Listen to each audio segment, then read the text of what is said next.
Hey, warmer from the low. Welcome to lovely Las Vegas for Coast to Coast Hoops with myself, Greg Hoops Peterson, now part of the VSiN family of podcasts. We've got an excellent podcast for you as we're going to be joined in a few minutes by one of our good friends, Tristan Freeman, who does such excellent work over at Busting Brackets, taking a look at this great game that we all know and love of college basketball. I know that he is very much getting set for what is going to be an incredible college basketball season. We're going to be addressing a few different conferences with him, the ACC and the mid-tier ACC teams, as he is based out there in the lovely city of Pittsburgh. So certainly have to address the Panthers, what we've all got in terms of some of these teams that they might be a little bit volatile for this upcoming season. So we're going to be addressing that and so much more. And then we have to talk about the Big East, which I think is a very interesting conference. You got DePaul and Georgetown not necessarily being the worst teams in the conference. That's out Seton Hall. We've got a lot of teams that are sort of middling teams out there in the Big East, so we'll be addressing that. There are some point guard, shall we say, question marks with St. John's. I'll be talking about that, and perhaps UConn being able to rise back to prominence as well. So we're going to have a great chat here with Tristan. If you do have a question, comment, segment idea, what have you for this podcast, you have one of two ways we'll fire those in. First one is my Twitter/X timeline at gunit_81. Keep in mind, the naming does not matter, so as per usual, please do send these into the timeline. And the other way is find an Apple Podcast review. If you rate this podcast 5 stars, it is very much appreciated. And then from there, you're able to fire in whatever you'd like to hear on this podcast via that 5-star review. Well, I did not get in any Twitter/X questions today. Everything is powered by EdgeBoost. Over at EdgeBoost, they're making sure that bettors are able to have access to their funds whenever and wherever they want. With EdgeBoost, they're making sure that 100% of gambling transactions do indeed get approved. And when you go to edgeboost.bet, put in that promo code of Greg, G-R-E-G. That'll give you a dollar for dollar match on your first deposit up to $25. And you've got a lot of conference previews coming your way within the next few weeks as well. We've gotten you quite a few over the last few days, so expect those to continue to roll along. And when we don't have those conference previews, we've got great chats like the one that we're going to be having with Tristan. He not only does great work over at Bustin' Brackets, by the way, he also does some great work over at Sleepers Media, Field of 68, and so much more. And you're able to follow him on the old Twitter/X at HoopsNut351. And Tristan, it is always great to get you aboard. Thank you so much. Yeah, appreciate you having me on, Greg. Always appreciate you, Tristan. And Tristan, how about if we start things off by looking at your neck of the woods? As for Pittsburgh, I know that it's been a very interesting offseason for them, as they're going to have to turn over a lot of backcourt pieces, and what I think that we both agree is a very large middle out there in the ACC. And how do you take a look at this team for the upcoming season? Because it feels like Pittsburgh has been one of those just middle-of-the-road teams, has been one of those teams that has been a little bit up and down the last few years as they try to elevate perhaps into that top 5, top 6 for this upcoming season. Yeah, last season they had a top 5 backcourt in the ACC with Jalen Lowe and Ish Leggett. But, the front court was arguably the biggest weakness for them, which is why, they sort of crumbled down the stretch. This upcoming season, they have one of the better front courts in the league, bringing back starting forward Cam Corn, bring in Deshaun Jackson, the elite rim protector from Iowa State, and also add in Roman Siulipa, who's one of the top international prospects, a forward from Australia. He's going to be giving them a big boost on the boards and on inside as well. So the front court won't be the issue. The question is, will they get enough score in the backcourt? Because they have to basically replace almost all their guards. Brandon Cummins, the brother of former Pitt Colgate star Nelly Cummins, he's a breakout candidate to watch because he had a 30-point game as a freshman. But they're going to need him to be a breakout contributor, along with another former Iowa State player, Nojas Egesitis, who was a top 100 prospect. Didn't play much at Iowa State last year, but they also have one of the top backcourts in the country, so it's sort of hard to get minutes there.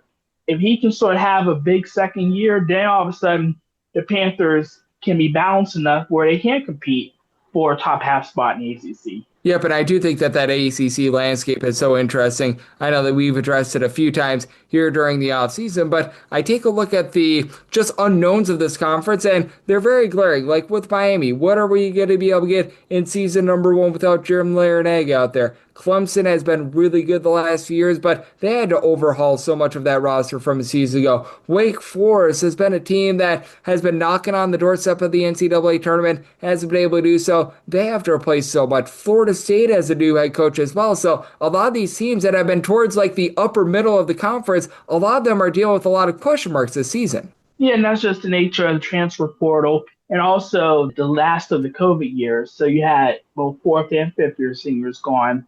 And, Clemson, as you mentioned, is a really good example because they had an all-ACC guard and Chase Hunter, but now he's gone. They had to replace him with several options, including Butta Johnson from UAB and Justin Porter, another mid-major transfer. They're going to need those guys to come in, and have a big impact. Otherwise, the guard play for them is going to be a big question. They got good notable front court players, including WAC Defensive Player of the Year Carter Wellen from Utah Valley and Nick Davidson, who averaged 15 a game at Nevada. But for them, the question's definitely going to be in the backcourt. While with a team like Florida State, they got a new coaching staff, a whole bunch of new transfers. There's going to be question marks surrounding their entire roster. Yep, there certainly are going to be, as Tristan Freeman, who does such great work over at Busting Brackets. He's doing a tremendous job gauging this great game of college basketball. He's joining me right here on Coast to Coast Hoops, and I know that we've talked a lot about the ACC here in the offseason, so how about if we talk a little bit about a different conference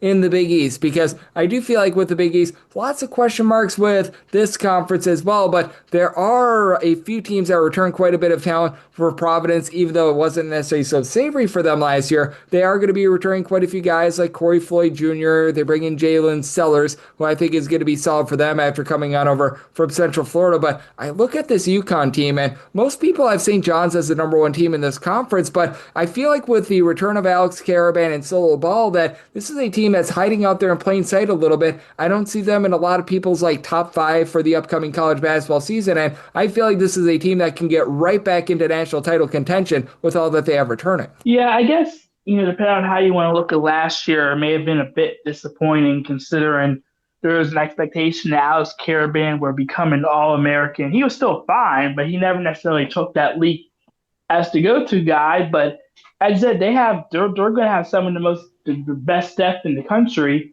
You have him back. Terrace Reed's going to be a quality offensive threat as a starting center. You got Solo Ball, who's already one of the best guards, and then you add Silas Demary, who was a starter at Georgia. And then you got, a top 5 recruiting class. And, we've seen what the freshmen have done at UConn past few years. Guys like Eric Rebe, the big man, or Braylon Mullins, the 6'6" sharpshooting wing. If they have, a big impact out the gate, then yeah, this is going to be one of the best all-around rosters in the country. I would be interested to wonder if there's possible UConn and Danny Hurley fatigue because they've been, the big national storyline the past few years to where they may just be starting to fly on the radar because there's other teams and other players, of BYU, the Bansta as an example, that could be more intriguing, but it doesn't take away from just how much raw talent the Huskies have coming into this year. Yep, absolutely. And I do think that St. John's is one of the most interesting teams in all of college basketball because if you look at talent and talent alone, this, in my opinion, is a top 5 team in all of college basketball. But I think the intriguing question is, who's going to be running the point for this team? Because I feel like that's a big, giant question mark that's out there. I know that Rick Pitino has been talking about the fact that you really don't need a point guard in this day and age, which is something that I don't necessarily agree with. Ian Jackson is probably in line to be doing a lot of the ball handling for this team, and I want to get your thoughts here because they do bring in a guy in Dylan Darling who's proved that he was able to do so at Idaho State as well. He's a guy that is very much an up transfer, though, and for St. John's, the talent is clearly there, but I just don't know if the pieces necessarily fit for a cohesive unit, especially early on during the season.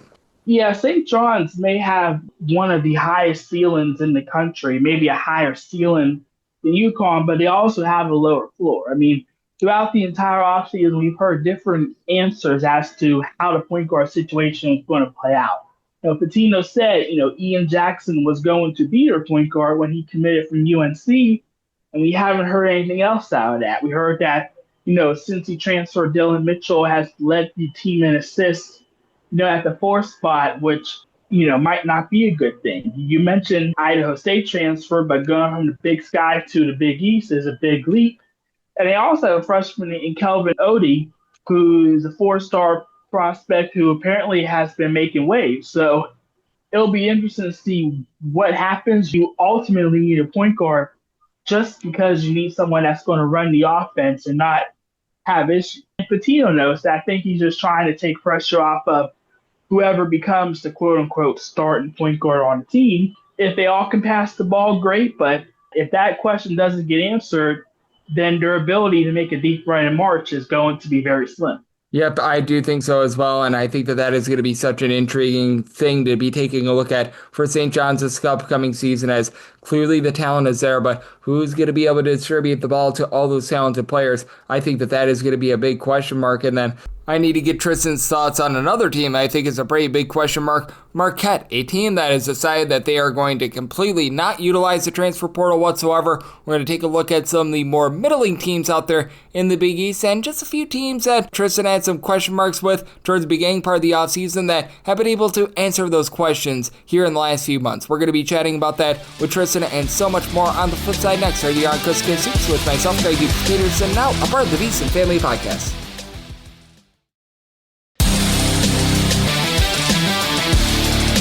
And we're back here in lovely Las Vegas for Coast to Coast Soups with myself, Greg Peterson, now part of the VSiN Family Podcast. Always great to be joined by Tristan Freeman. He does such amazing work over at Butts and Brackets. You're able to follow him on the old Twitter /X at Oops351. And Tristan, we left off talking about St. John's on the other side. And with St. John's, obviously, they have some question marks. Now let's talk about another team I have some question marks with. And I mean, it's for complete opposite reasons. For St. John's, they bring in so many transfers. Who knows how things are going to fit and what they're going to get at the point guard spot. This team just loses a lot, and they don't replace anything via the transfer portal, and that would be Marquette. And now they have to replace Cameron Jones after he last season was so solid for the team. And I think that they've got a few question marks with regards to that backcourt. Even though you bring back Sean Jones, you bring back Chase Ross, these are very relatively solid pieces. And for Marquette, they're really banking on their overall chemistry and the fact that they have been able to retain these guys to be able to rise towards the top of the conference and get back to the NCAA tournament. Yeah, ignoring the portal last year was fine because everyone knew that Cam Jones was going to be a breakout All-American type player. He ended up being that for them. But, all eyes are going to be on Chase Ross, who averaged 11 a game. He's next up to be the go-to guy. Can he do it? I mean, it's very much possible. But there's also a difference between being a 14, 15 point per game scorer who's not super efficient and a 19, 20 point per game scorer, as we saw, Jones do, which allowed Marquette to be, a team in national contention. But, the front court play is going to be something to watch too because they don't have David Joplin. Ben Gold is a solid forward, but I don't know if he's going to be, if it's ideal that he's your best front court player. We'll see if Royce Parham, the former top 100 guy, is a breakout candidate to watch there. And we'll also see what happens with some of the younger guards. I mean, Trey Norman and Zay Lowry, well, they are due for a bigger role. But, Nigel James and Adrian Stevens are 4-star freshmen. And we've seen, the work that Shaka Smart has done with guards. And there's no reason to doubt why they can't be it. But there's definitely questions with Marquette as to what is the ceiling with this kind of team.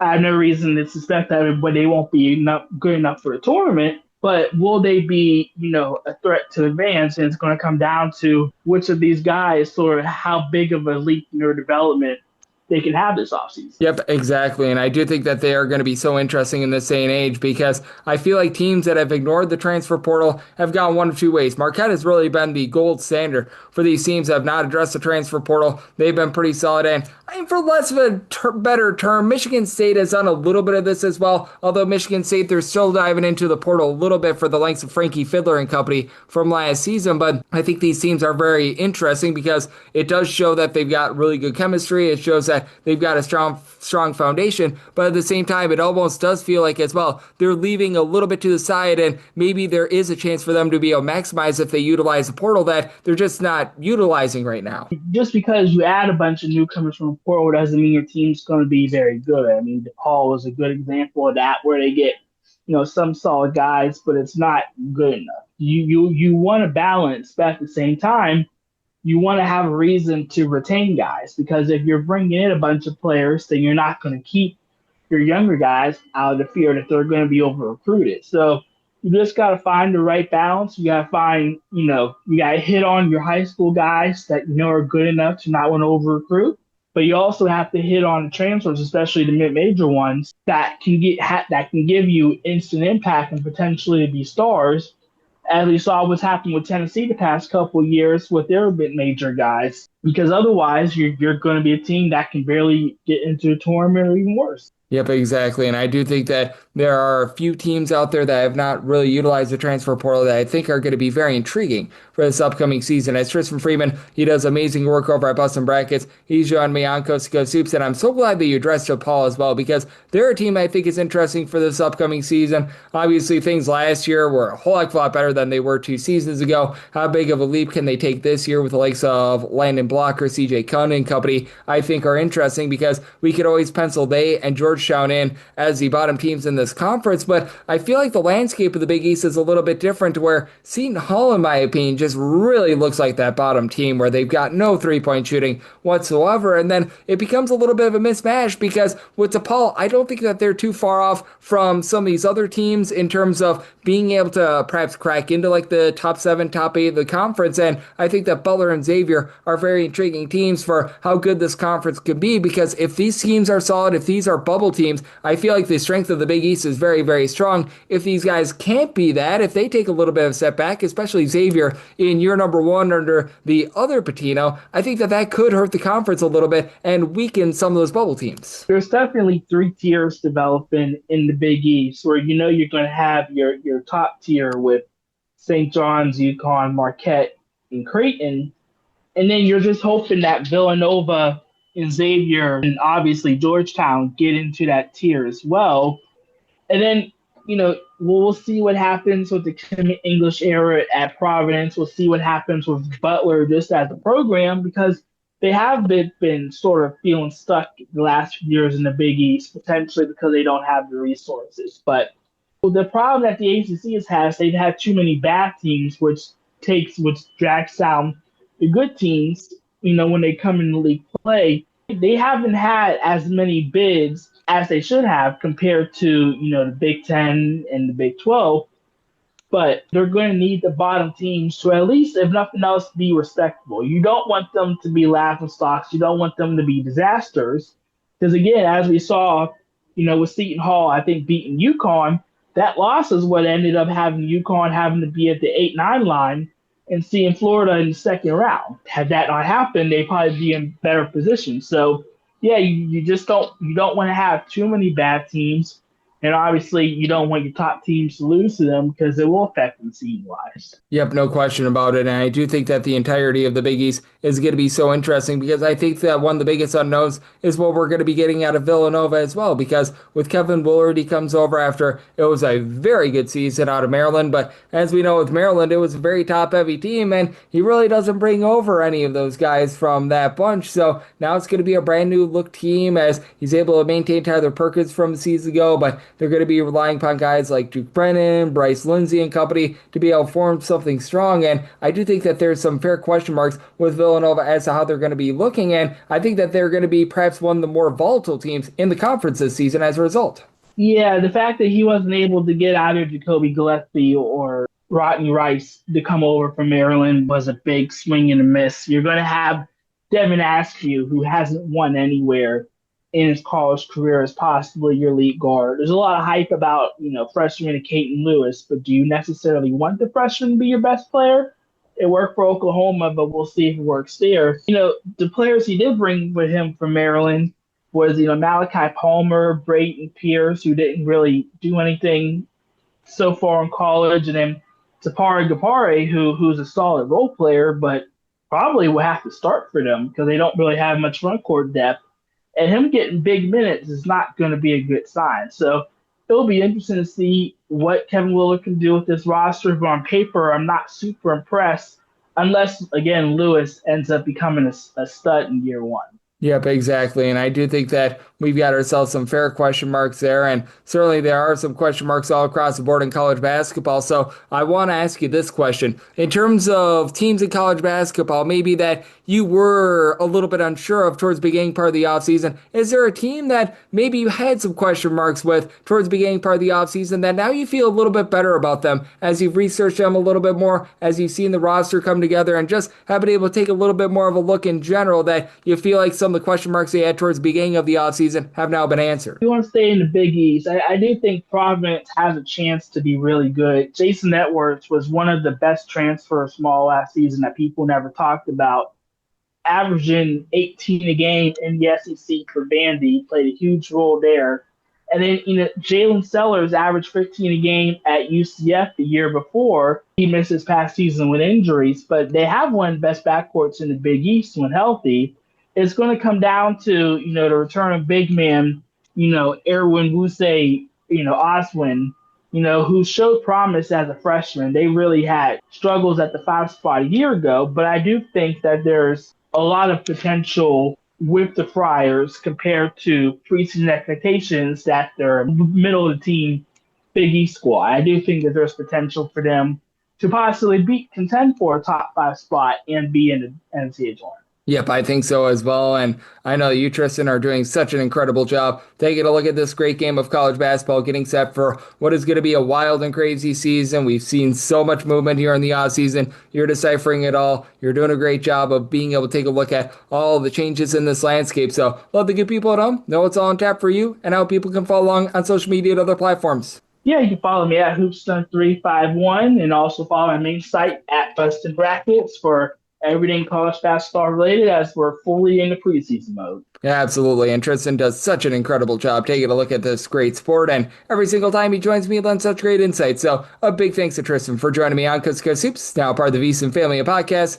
And if you do like hearing from this fine podcast, Coast to Coast Hoops, you're able to subscribe wherever you get podcasts, Apple Podcasts, Google Play, Spotify, Stitcher, and TuneIn. If you have a question, comment, segment idea, what have you for this podcast, you do have one of two ways we all fire those in. First one is my Twitter/X timeline at gunit_81. Keep in mind, naming does not matter, so as per usual, please do send these into the timeline. And the other way is find an Apple Podcast review. If you rate this podcast 5 stars, it is very much appreciated. Then from there, you're able to fire in whatever you'd like to hear on this podcast via that 5-star review. And I'm with you guys every single day on this podcast, regular season and off season. You got a lot of conference previews over the last few days. You're going to be getting some more in the coming week as well. So be on the lookout for that. And I will be back with you guys once again tomorrow. Thank you so much.